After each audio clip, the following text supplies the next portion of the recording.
ऐसे एहसास दिलाया उसे मैंने अपनी अहमियत का।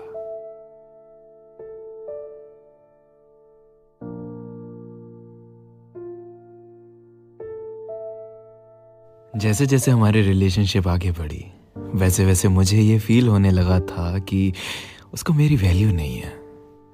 पता नहीं क्यों मैं इतना कुछ तो करता था उसके लिए, उसका ध्यान रखना, उससे प्यार करना, उसकी रिस्पेक्ट करना, वो सब कुछ जो हर शख्स को चाहिए होता है एक रिलेशनशिप में। बल्कि उसकी एक्सपेक्टेशन से ज़्यादा ही दिया मैंने हमेशा।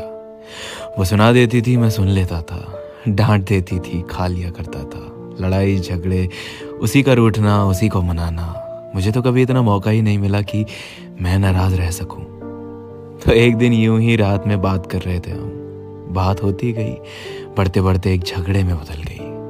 सच कहूँ तो गलती मेरी नहीं थी और मुझे हर बार की तरह इस बार भी बुरा लग रहा था कि वो शख्स मुझे ब्लेम कर रहा है, मुझे दबा रहा है, मुझे सुना रहा है, मुझ पे चिल्ला रहा है और मैं चुपचाप सुन रहा था। मेरे आंसू नहीं रुक रहे थे।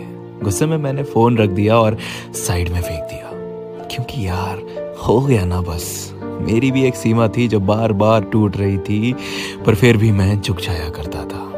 वो शख्स अपने ईगो में था कि कॉल तो मैं ही करूँगा, उसके आगे रोऊंगा, गिड़गिड़ाऊंगा, माफिया तो मैं ही मांगूंगा। लेकिन मैं बस एक ही ख्याल में था कि इज्जत खत्म हो रही है यार इसके आगे। इसके दिल में ज़रा सी भी इज्जत नहीं मेरे लिए। और गवाही सिर्फ उसकी ही नज़रों में नहीं थी, खुद की नज़रों में भी कोई इज्जत नहीं छोड़ी मैंने।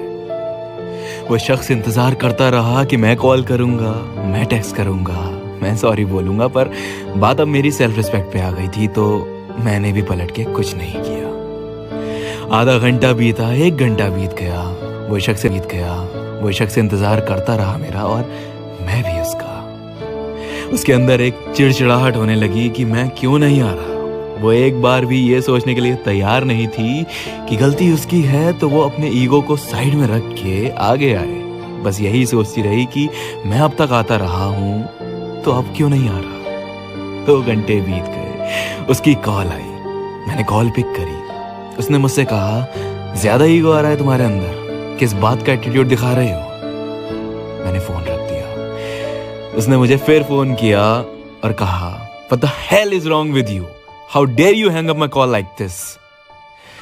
मैंने कहा, जब तक तुम तमीज से बात नहीं करोगी तुम्हें अपनी आवाज भी नसीब नहीं होने दूंगा। और इतना कहते ही फिर मैंने फोन रख दिया। इस बार कॉल किया उसने तो थोड़ी ठंडी हो चुकी थी। उसने मुझसे पूछा क्या हुआ। मैंने पूछा किसकी गलती थी। उसने मुझसे कहा तुम्हारी और किसकी। मैंने फिर पूछा किसकी गलती थी। उसने मुझसे कहा तुम्हारी थी ना, तुमने ऐसा किया वैसा किया। मैंने कहा आखिरी बार पूछ रहा हूँ, सोच समझ के जवाब देना, किसकी गलती थी। वो घबरा गई कि इतना सीरियस जो मैं पहले कभी नहीं हुआ वो आज कैसे हो गया। मैंने पूछा बताओ किसकी गलती थी। उसने कहा मेरी। मैंने पूछा क्यों इंतजार कर रही थी मेरा कि मैं आऊं और तुमसे माफिया मांगूं। उसके पास कोई जवाब नहीं था।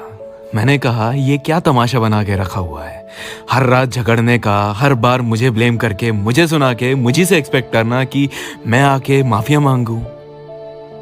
क्यों इतना ग्रांटेड ले रखा है मुझे तुमने। नहीं पसंद तो बोल दो मुंह पे कि नहीं पसंद और इस रिश्ते को यहीं खत्म करो, क्योंकि मेरा अब दम घुटता है यहाँ। बार बार रिश्ते को बचाने के लिए झुक जाता हूं तो तुमने फायदा ही उठाना शुरू कर दिया इस बात का। काफी देर सुनाया मैंने, जितनी भड़ास थी वो सब निकाली, जितने इमोशंस दबे थे वो सब बाहर निकाले, क्योंकि दिल भारी हो चुका था इतना बोझ लिए हुए। वो सब कुछ सुनाने का असर कुछ इस तरह हुआ कि उसके आंसू निकल आए। उसे एहसास भी हुआ अपनी गलतियों का, उसे रियलिटी चेक भी मिला। उसने मुझसे कई दफा माफिया मांगी और मुझे विश्वास दिलाया कि वो इस तरह की कोई भी चीज आगे से नहीं करेगी, क्योंकि मैंने उसे ये यकीन दिला दिया था कि ये मैं एक और बार भी सहन नहीं करूंगा। मुझे ग्रांटेड लेना तुम्हें इस रिश्ते से कॉम्प्रोमाइज करने जितना दूर ले जाएगा, और रिश्ते का टूटना तो कोई इतनी आसानी से गवारा नहीं करता। वो शायद पहली बार मैंने स्टैंड लिया था खुद का, और लेना जरूरी भी था। इज्जत सिर्फ उसकी नजरों में नहीं बल्कि अपनी नजरों में भी बड़ी और कुछ इसी तरह एहसास हुआ उसे अपनी गलतियों का।